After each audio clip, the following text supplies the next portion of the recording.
오늘 기업, 오늘 사람, 증시가 개장하기 전에 알찬 정보 미리 알아보는 시간입니다. 김대호 박사님과 함께하겠습니다. 박사님 안녕하세요. 네, 반갑습니다. 오늘은 어떤 기업과 사람이 화제가 됐는지 알아보겠습니다. 먼저 서정진 셀트리온 회장, 그리고 레이진 샤오미 CEO입니다. 다음은 신학철 LG화학 부회장과 최승석 전 애경개발 대표이사가 오늘의 기업과 사람으로 선정됐습니다. 첫 번째 오늘의 기업과 사람, 서정진 셀트리온 회장입니다. 글로벌 투자은행인 JP모건이 셀트리온의 목표 주가를 현재의 60% 수준으로 대폭 낮춰 잡았습니다. 실적에 비해 주가가 너무 과대평가됐다는 지적을 한 건데요. 박사님, 이 JP모건이 이런 내용의 분석 보고서를 내놓자마자 셀트리온의 주가가 급락했어요. 네, 지금 증권시장에서는 JP모건의 한 편의 보고서, 셀트리온 주가가 앞으로 40% 정도는 더 떨어질 수 있다라는 이 보고서가 일파만파로 큰 풍파를 지금 일으키고 있습니다. 네. 느닷없이 JP모건이라는 미국의 IB 은행이 한국의 셀트리온과 셀트리온을 정조준해서 셀트리온 주가 그동안에 너무 많이 올랐고 앞으로 가능성이 잘 없다. 그래서 투자자들은 좀 조심하라. 이런 내용의 상당히 디테일하고 자세한 이런 보고서를 내놨거든요. 네. 특히 경쟁사라고 할 수 있는 삼성 바이오로직스하고 딱 그 비교를 해서 삼성 바이오로직스는 오를 것이고 셀트리온은 떨어질 가능성이 높다. 이런 보고서를 내놨습니다. 그래서 여기에 대해서 이제 이례적으로 셀트리온은 이 보고서가 틀린 자료, 틀린 가정을 전제로 한 짜집기다. 이래서 반박을 하는 지금 그런 모습을 보이고 있습니다. 네, 말씀하신 대로 이 보고서 하나가 주가를 이렇게 떨어지게 만든 건데 JP모건이 어떤 곳이길래 이렇게 시장에 미치는 영향력이 큰 건가요? 예, 이 JP모건은 미국에서도 뉴욕 증시에 또 가장 영향력이 큰 투자은행 IB 은행입니다. 네. 사실 지금 오늘날 미국 연준이 세계를 컨트롤하고 있습니다만은 그 연준의 주주이기도 해요. 네. 1907년에 금융공황이 생겼을 때 이 JP모건이 앞장서서 미국의 금융공황을 해결을 했고 또 그 당시에 그 JP모건 주도로 연준을 만들자 해서 지금 미국 연준은 연방준비제도 이사회는 정부 조직이지만 그 밑에 산하에 있는 12개 연방은행은 주식회사 형태로 운영이 되고 있는데 거기에 지금 제1대 주주가 바로 JP모건이고 미국 금융의 상징이라고도 볼 수 있습니다. 그래서 네. JP모건 보고서가 나오자마자 미국 투자자들 중심으로 셀트리온 주식을 많이 투매를 했고 그 결과 주가가 좀 떨어졌었죠. 네, 이 외국인 투자자들도 기존까지는 매수세를 유지하다가 이 JP모건 보고서가 나오고 나서 매도세로 좀 바뀌었다고 해요. 그렇습니다. 이 그 애널리스트 보고서가 사소한 게 나오더라도 증시에 미치는 영향이 상당히 큰데요. 네. 특히 JP모건 같이 이렇게 세계 최고의 투자은행, 미국에서 영향력이 가장 큰 데서 이렇게 보고서를 내놓게 되면 특히 외국인 투자자 입장에서는 한국의 정보를 잘 알 수가 없지 않습니까? 네. 그래서 이런 거대한 투자은행의 보고서에 거의 투자를 할 것인가 말 것인가 투자 결정을 의존을 많이 하게 되는 것이죠. 실제로도 지금 이 JP모건 보고서가 나오자마자 외국인 주주들 특히 펀드들, 헤지 펀드, 사모펀드 이런 곳에서 셀트리온 주식을 많이 지금 매도, 팔고 있는 그런 상황입니다. 네, 이 셀트리온이 말씀해 주신 대로 JP모건의 보고서에 어제 이례적으로 반박하는 입장문을 내놨는데요. 이 입장문 때문인지 주가가 어제는 그렇게 더 이상 떨어지지는 않는 모습이었습니다. 그런데 국내 증권업계에서는 이 셀트리온에 대해서 좀 긍정적으로 보고 있다고 해요. 예, 지금 국내 증권사들, 애널리스트들 내놓은 보고서를 보면 JP모건의 주가 전망 보고서하고는 완전히 반대로 셀트리온 주가가 앞으로 더 올라갈 것이다. 네. 현재 지금 JP모건은 40% 주가 하락을 예상한 반면에 오히려 국내 유수의 증권사들은 셀트리온 삼형제 주가 상승을 예측을 했거든요. 네. 이제 그런 데다가 특히 이제 셀트리온 측이 강력하게 반박을 했는데 그 반박한 그 내용에 보면 조목조목 이것이 그 논리적으로 틀렸다라는 것을 이제 제시를 하고 있습니다. 특히 이제 일각에서 셀트리온 측이 구체적으로 이 말을 언급하지는 않았습니다. 한국 정권가에서는 JP 모간의 의도된 보복이다. 이런 얘기까지 나오고 있어요. 네, 이게 왜 의도된 보복일까요? 예, 최근에 정부가 공매도를 더 연장하지 않았습니까? 네. 사실 공매도에 가장 취약하고 공매도의 표적이 되어온 회사가 셀트리온입니다. 회사가 너무 빨리 컸고 또 그동안에 발표가 좀 섣부른 발표도 많이 나왔기 때문에 주가가 과잉됐다 해서 이 셀트리온을 향한 공매도 투자가 많았는데 JP 모간이 셀트리온의 공매도를 하려고 많이 준비를 했다는 거죠. 네. 그런데 정부가 이것을 연장하는 바람에 그에 따른 피해가 컸다. 그래서 보복이다. 이런데 이것은 확인된 얘기는 아니에요. 특히 이제 셀트리온은 삼성 바이오로직스하고 하나하나를 비교했죠. 특히 여기서 연구 성장률 가중치라는 게 있는데요. 이것을 이 삼성 바이오는 6%로 보고 셀트리온은 4%로 봤단 말이죠. 이렇게 잘못된 기준을 보다 보니까 셀트리온 주가를 떨어지는 것으로 잘못 오판을 했다. 현재 지금 연구 성장률 가중치는 삼성 바이오와 셀트리온이 똑같아. 오히려 셀트리온이 더 높을 수 있다. 이렇게까지 지금 얘기하고 있는 상황입니다. 네, 다음 오늘의 기업과 사람, 레이진 샤오미 CEO입니다. 화웨이의 위기가 샤오미에게 위기가 될 전망입니다. 미국 정부의 화웨이 때리기가 계속되면서 샤오미가 스마트폰 시장에서 화웨이를 앞지를 거란 예상이 나오고 있는데요. 박사님, 이 최근 샤오미 실적도 상당히 좋습니다. 올해 2분기 순이익 규모가 1년 전보다 2배 이상이라고 해요. 예, 지금 화웨이에 대한 미국의 공격이 상당히 날카로운데요. 15일이 되면 2단계 제재가 시작되지 않습니까? 네. 그렇게 되면 1단계 제재가 미국 업체들로 하여금 화웨이와 거래를 중단시키게 하는 것이었는데 거기에 한술 더 나아가서 이번 2단계 제재는 한국의 삼성전자 또 SK 하이닉스, 대만의 TSMC 이런 등등 제3국 회사들도 화웨이와 거래를 못하게 하는 것이거든요. 네. 자, 그렇다 보니까 화웨이가 상당히 위기를 맞고 있는데 일각에서는 중국의 전략이 두 가지 중에 하나일 것이라는 거죠. 이 화웨이 문제를 타결하기 위해서 미국과 대승적 어떤 컴프로마이즈, 양보를 하면서 고개를 숙이고 들어갈 것이다. 네. 라는 이런 지적이 있는가 하면 또 한편에서는 그렇게 됐을 경우에는 중국도 너무 체면을 많이 구기기 때문에 아예 화웨이의 고사작전, 화웨이를 좀 다른 회사로 변형을 시킬 것이다라는 얘기가 나오고 있어요. 그러니까 지금 반도체를 가장 많은 필요로 하는 게 지금 스마트폰인데요. 스마트폰, 화웨이가 만들어 놓은 스마트폰을 화웨이는 당분간 스마트폰을 만들지 않도록 하고 그 스마트폰 만드는 것을 샤오미 쪽으로 밀어주자. 네. 그렇게 되면 샤오미에 대해서는 지금 제재가 없기 때문에 한국 삼성전자나 SK 하이닉스에서 계속해서 공급을 할 수 있게 되고 그렇다면 샤오미 쪽의 이 스마트폰 생산량이 폭발적으로 늘어날 수 있지 않느냐. 가뜩이나 지금 화웨이는 이 시스템에서도 안드로이드, 구글의 안드로이드를 지금 사용하지 못하고 있어요. 네. 그러다 보니까 국제사회에서 많은 지금 어플들이 돌아가고 있지 않은 상태거든요. 그래서 중국 정부가 전략적으로 샤오미를 키울 수 있다. 그런 와중에 지금 샤오미가 유럽 시장에서 화웨이를 제치고 지금 잘 나가고 있는 그런 상황입니다. 네, 말씀해주신 대로 유럽 시장에서 특히 스마트폰 판매 실적이 좀 많이 늘었다고 하는데 이 스마트폰뿐만 아니라 사물 인터넷 분야에서도 좀 활발하게 활동을 하고 있다고 해요.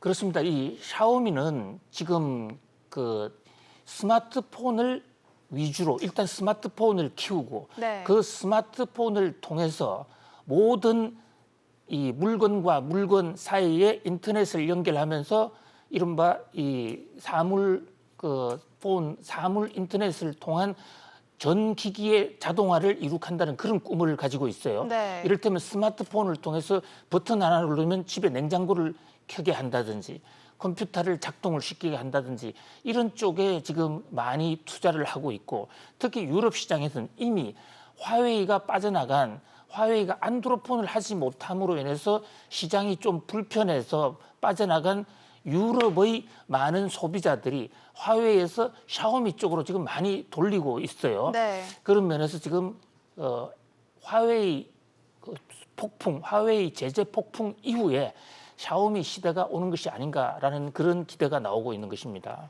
네, 그리고 샤오미는 올해 창립 10주년을 맞이하기도 했습니다. 이 오늘의 사람인 레이진 회장이 10주년을 맞아서 경영 원칙을 발표했는데 어떤 내용이 들어가 있었나요? 예, 지금 샤오미는 최근에 창립 10주년 행사를 했죠. 이 레이진 회장 하면 아주 리틀 스티브 잡스를 연상케 하는 네. 애플이 하는 것을 그대로 따라하면서 기술적 진보를 이루어 왔던 회사죠. 샤오미라는 회사의 이름 자체가 자그마한 쌀, 작을 소자에 쌀미자를 씁니다. 중국말로 샤오미, 좁쌀이라는 이런 뜻인데, 자, 샤오미의 세 가지 원칙.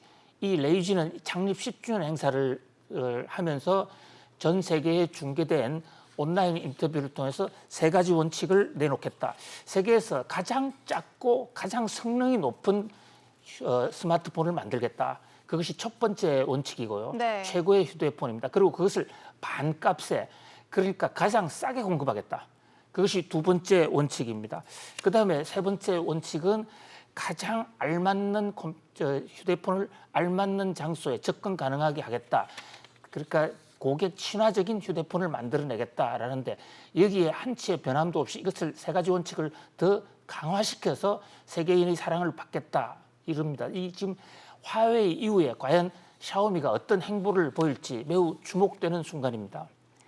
네, 세 번째 오늘의 기업과 사람, 신학철 LG화학 부회장입니다.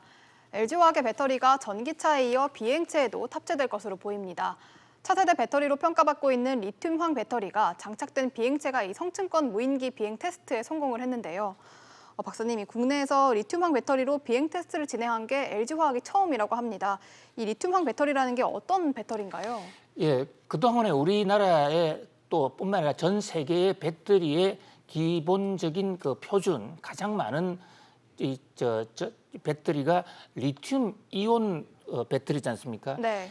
자, 이 배터리는 주로 흑연이라는 소재를 사용을 합니다. 그래서 양극과 음극을 이제 흑연과 이 리튬으로 연결을 하는데, 이 리튬 황 배터리는 흑연 대신 황이라는 소재를 씁니다. 네. 제가 2년 전에 스탠포드 대학에서 황을 사용하는 방식으로 배터리를 만드는 그런 기술을 처음 개발을 했습니다. 최초의 원천 기술은 스탠포드 대학에서 만들었지만, 지금 이것을 배터리로 상용으로 해서 시험하고 있는 곳은, 어느 정도 성과를 얻은 곳은 LG화학 한 곳밖에 없어요. 그럼 이 흑연을 황으로 바꿔서 쓰면 어떤 점이 달라지나요? 예, 그걸 황으로 사용할 때 우선 사용 기간이 획기적으로 더 늘어납니다. 네. 그걸 축적도가 훨씬 더 빠르고요. 특히 이것은 온도 차이의 변화에 따른 이 내성력이 강하기 때문에, 지구 어저께 실험이 성층권 우주 대기에서 하지 않았습니까? 네. 그래서 할 경우에 우주 대기권의 온도가 영하 70도에서 그 이하로 내려갑니다. 그렇게 됐을 경우에 온도 환경에도 관계없이 배터리가 그대로 성능을 발휘할 수 있다는 겁니다. 우리 자동차에 일반 석유화학, 경유, 가솔린 자동차에 있어서도 겨울이 되면 배터리가 방전이 되는 경우가 많습니다. 네. 그 경우에도 이 리튬 이온 배터리가 온도를 감내하지 못하는 것이거든요. 근데 리튬 황의 경우에는 영하 100도까지도 견딜 수 있고, 그 축적할 수 있는 시간이 훨씬 크다. 그리고 또 하나 중요한 것은 폭발 가능성이 획기적으로 낮다. 그래서 지금 세계 전자업계나 배터리 업계에서는 전고체 배터리 못지않게 리튬 황 배터리가 오히려 더 이 전기차 시대, 모듈리티 전기화 시대를 더 앞당길 것이다. 그런데 어저께 성층권 25도 22km에서 배터리를 장착을 한 모빌리티 운영 실험을 했는데 이 성공했다. 그래서 전 세계 언론이 보도를 하고 있는 그런 상황입니다. 네, 이 LG화학은 이 리튬황 배터리를 조만간 상용화할 예정이라고 해요. 언제쯤 상용화가 될까요? 그렇습니다. 이 기술 발전 속도는 뭐 함부로 가늠을 할 수는 없지만, LG화학 입장에서는 2025년 정도 되면 양산을 하겠다. 그리고 이 최근에 테슬라와 LG화학, 또 LG화학과 제너럴 모터스가 배터리 생산 공조를 하고 있지 않습니까? 네. 거기서도 이 지금 리튬 황 배터리가 제너럴 모터스나 테슬라와의 공동 프로젝트에 들어가 있다. 그래서 LG화학은 이 리튬 황해 회사의 운명을 걸고 있는 그런 모습입니다. 네, 그리고 테슬라뿐만 아니라 제2의 테슬라로 불리는 미국의 전기차 업체인 루시드 모터스도 최근 LG화학과 좀 손을 잡았다고 해요. 예, 지금 테슬라 못지않게 돌풍을 일으키는 곳이 루시드라는 곳입니다. 네. 이 루시드라는 곳은 테슬라에 있던 이 테크놀로지 팀, 기술팀들이 일란 머스크하고 의견이 맞지 않아서 나가서 회사를 새로 만든 회사예요. 그래서 이제 테슬라의 기술에다가 최근에는 사우디 국부펀드의 자금을 받아서 사우디 국부펀드가 제2의 투자자가 됐습니다. 네. 그런데 지금 이 루시드가 한 번 충전하면 832km 가능한 루시드 에어라는 것을 최근에 이 선보였죠. 그런 면에서 어떤 면에서는 기술적으로는 테슬라보다도 좀 더 앞선다. 그러는데 저 루시드에 들어가는 832km의 그 배터리도 바로 LG 배터리하고 합작을 해서 만든 것입니다.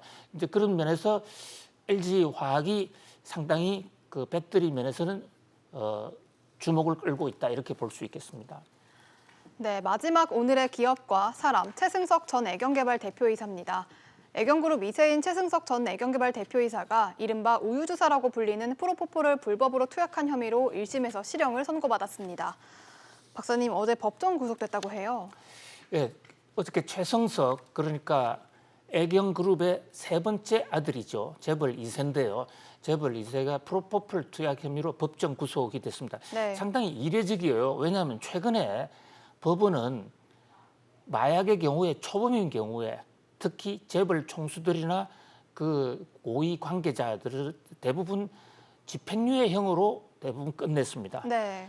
그리고 서로 그 구속형을 내더라도 우리 손혜원 전 국회의원 같은 경우에도 보면 이 항변권을 주장할 필요가 있다 해서 불구속 상태로 항소심, 항고심 재판을 받아라라고 비교적 관대한 판결을 해오지 않았습니까? 네. 그런데 세간의 예상을 뒤엎고 어제 애경 2세인 최승석 씨에 대해서는 유죄 판결을 내고 실형을 내면서 바로 법정 구속을 했어요. 죄질이 불량하다, 도주 우려가 있다라는 게 두 가지 이유인데 네, 수사를 받는 도중에도 투약한 사실이 드러났다고 해요. 그렇습니다.